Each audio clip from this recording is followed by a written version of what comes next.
శ్రీ గురుభ్యో నమః. శ్రీమాత్రే నమః. 28 జూలై నుంచి 3 ఆగస్టు వరకు గల కాలానికి రాశి ఫలితాలు తెలియచెప్పుకుందాము. ముందుగా గ్రహస్థితులు: మేషంలో చంద్రుడు, వృషభంలో కుజ గురులు, కర్కాటకంలో రవి శుక్రులు, సింహంలో బుధుడు, కన్యలో కేతువు, అలాగే కుంభంలో శనిగారు, ఇక మీనరాశిలో రాహువు.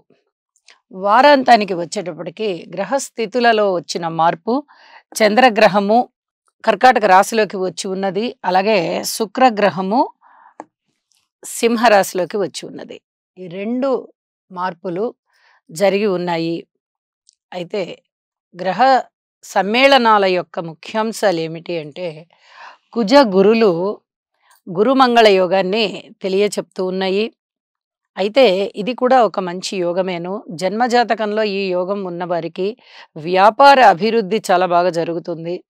అలాగే రియల్ ఎస్టేట్ కానీ, ఇతరత్ర వాహనాలకు సంబంధించిన కొనుగోళ్ళు అమ్మకాలు కానీ, ఇలాంటివన్నీ కూడా చాలా బాగా జరుగుతాయి.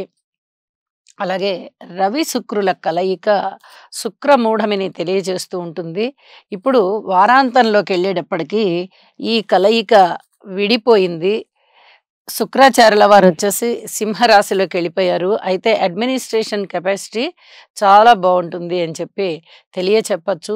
అలాగే మానసిక వికాసం చక్కటి లబ్ధితో కూడి ఉంటుంది. అంటే ఒకళ్ళని అర్థం చేసుకోవడం ద్వారా బహుమతులు పొందడము అలాంటివి ఉండడానికి అవకాశం ఉంటుందన్నమాట.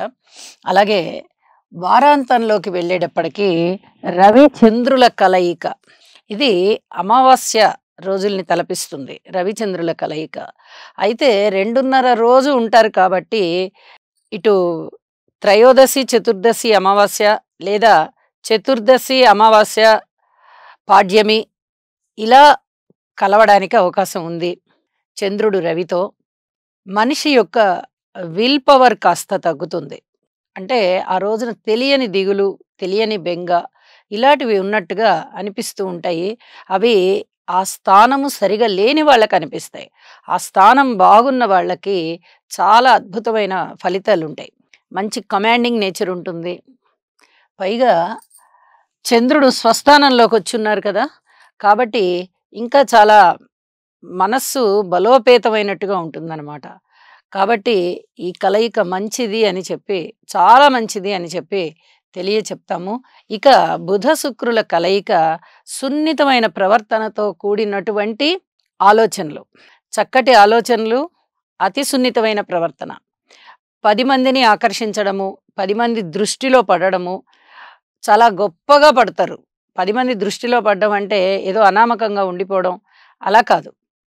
చాలా ఇతను ఏంటి ఇన్నాళ్ళ నుంచి మనము ఏదో అనుకున్నామే, ఇంత డిసిప్లిన్ ఉందా వీరిలో అని ఆ విధంగా అనుకుంటారనమాట. కాబట్టి చక్కటి యశస్సు, కీర్తి ఇవన్నీ ఉండడానికి అవకాశం ఉంది అని చెప్పి తెలియజేస్తూ, ఇక రాసుల్లోకి వెళ్దాము.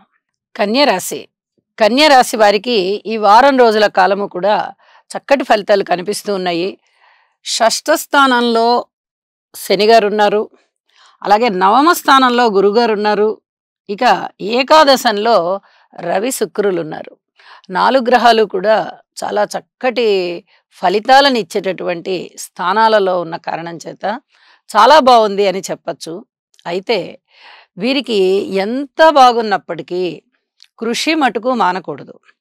వ్యక్తిత్వము నిందారోపణలతో ఉంటుంది. అయితే మీరు దాన్ని సమర్థవంతంగా ఎదుర్కొంటారు, కానీ నిందలు పడే అవకాశం కనిపిస్తోంది. దీని గురించి మీరు ప్రత్యేక శ్రద్ధ తీసుకోవాల్సిందిగా సూచన. అయితే ఈ సమస్య నుంచి అయితే ఖచ్చితంగా గట్టెక్కుతారు. కృషి అవసరం. అలాగే కుటుంబం బాగుంది, దూర ప్రాంత ప్రయాణాలు బాగున్నాయి, అనుకూలమైనటువంటి విదేశీయానాలు ఉన్నాయి. వ్యాపార వ్యవహారాలు అయితే అంతగా బాగలేదు. ఇక అన్నదమ్ముల యొక్క సహాయ సహకారం బాగుంది. మాతృవర్గ రీత్యా, అలాగే భార్యాభర్తల అన్యోన్యత రీత్యా బాగుంది అనే చెప్పాలి.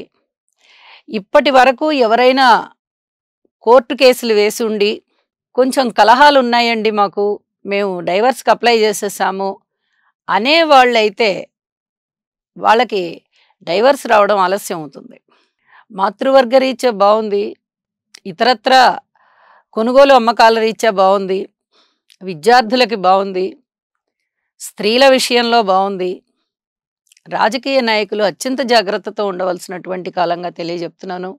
ఇక రుణాల విషయంలో మీకు ఏది ఎంత కావాలి? మాకు ధనము కావాలా? ధనమొస్తుంది. లేదా ఎవరన్నా మీకు పెట్టుబడులు పెట్టాలా? వ్యాపారానికి పెట్టుబడులొస్తాయి. ఏదైనా వస్తువుల రూపకంలో కావాలా పెట్టుబడులు? ఆ విధంగా అయినా వస్తాయి. ఇలా మీరు మీ సంకల్పం ఏది కోరుకుంటే అది వచ్చే విధంగా ఉంది. అన్నదమ్ముల సహాయ సహకారాలు బావున్నాయి. అక్క చెల్లెళ్ళ సహాయ సహకారాలు బావున్నాయి. స్నేహితులు బావున్నారు. సంతానం బావున్నారు. బంధువర్గ రీత్యా బావుంది. బావుండని విషయాలేంటండి? బావున్నవన్నీ చాలా బావున్నాయి. గురువుగారు రాసింది చూస్తున్నారు కాబట్టి చాలా విషయాలు బావుంటాయి. సందేహం లేదు. మరి బాలేని విషయాలేంటండి? వ్యాపారస్తులు కొత్త వ్యాపారస్తుల్ని చేర్చుకునేటప్పుడు అత్యంత జాగ్రత్తగా ఉండాలి. వ్యాపార భాగస్వాముల విషయంలో మనస్పర్ధలొచ్చే అవకాశాలు కనిపిస్తున్నాయి. పబ్లిక్ రిలేషన్స్ విషయంలో అపోహలొచ్చే పరిస్థితి కనబడుతోంది. ఈసరికే అపోహలున్నటువంటి భార్యాభర్తలున్నారా అంటే వాళ్ళ మధ్య అపోహలు పెరిగే విధంగా ఉన్నాయి. ఇలాంటివన్నీ కూడా అత్యంత జాగ్రత్తగా ఉండవలసినటువంటి అంశాలు. ఇది చెప్పదగ్గ సూచన. మరి పరిహారం ఏమిటండి? రాహుకేతు పూజ చేసుకోవడమే పరిహారం. రాహుగారి దృష్టి ఎప్పుడైతే రాశి మీద పడుతోందో ఒక మాయ గమ్మిస్తారు. బంధుత్వాల్ని చెడగొడతారు. ఏ రిలేషన్స్‌నైనా సరే చెడగొడతారు. రాశిలో ఉన్న కేతువు అలాగే దూరం చేస్తారు. గురువుగారి యొక్క దృష్టి ఉంది కాబట్టి 3 వంతులు మీకు బావుంటుంది అని తెలియజెప్తున్నాను. అయితే కృషి తప్పనిసరి అని చెప్తున్న కారణం ఇదే. పిత్రార్జితాలు వచ్చేటటువంటి అవకాశం ఉంది. లేదా తండ్రి గారికి కొంచెం ధనం ఎక్కువ సమకూరేటటువంటి అవకాశము, ఇంకా వేరే ఏదైనా ఉద్యోగరీత్యా, వ్యాపార రీత్యా ధన అభివృద్ధి జరిగేటటువంటి అవకాశాలు కనబడుతున్నాయి. మీరు బ్యాంక్ లోన్‌లకు వెళ్తున్నారా? మీకు ఖచ్చితంగా లోన్స్ వచ్చేస్తాయి. ఎవరికైనా మీరు లోన్ ఇవ్వాలి అనుకుంటున్నారా? మీ డబ్బు అది కూడా పెద్ద మనుషుల మధ్య పత్రాలు రాసుకొని ఇవ్వండి. అది కూడా సానుకూలంగానే ఉంది. ఇక వారాంతానికి వెళ్ళేటప్పటికి లాభంలోకి చంద్రుడొచ్చారు. తన స్వస్థానంలోకి వస్తూ రవిగారితో కలిసున్నారు. కొంచెం ధనము ఖర్చు అయ్యేటటువంటి పరిస్థితి ఉంటుంది. అయితే ధన అభివృద్ధి మీ ఆర్జితం మటుకు ఎక్కువగానే ఉంటుంది. ఇది చెప్పదగ్గ సూచన. అలాగే విదేశీ యానాలకి వెళ్ళాలి అనుకునే వారికి అవకాశాలు ముమ్మరంగా ఉంటాయి అని తెలియజేస్తూ, మీ కృషి చేతనే మీరు ఏదైనా సాధించుకోగలుగుతారు. అందుకు దైవ ఆశీస్సులున్నాయి. కాబట్టి కృషి మటుకు మానకండి అని మరీ తెలియజేస్తూ, రాహుకేతు పూజ చేసుకోమని మరొక్కసారి గుర్తు చేస్తూ నమస్కారం.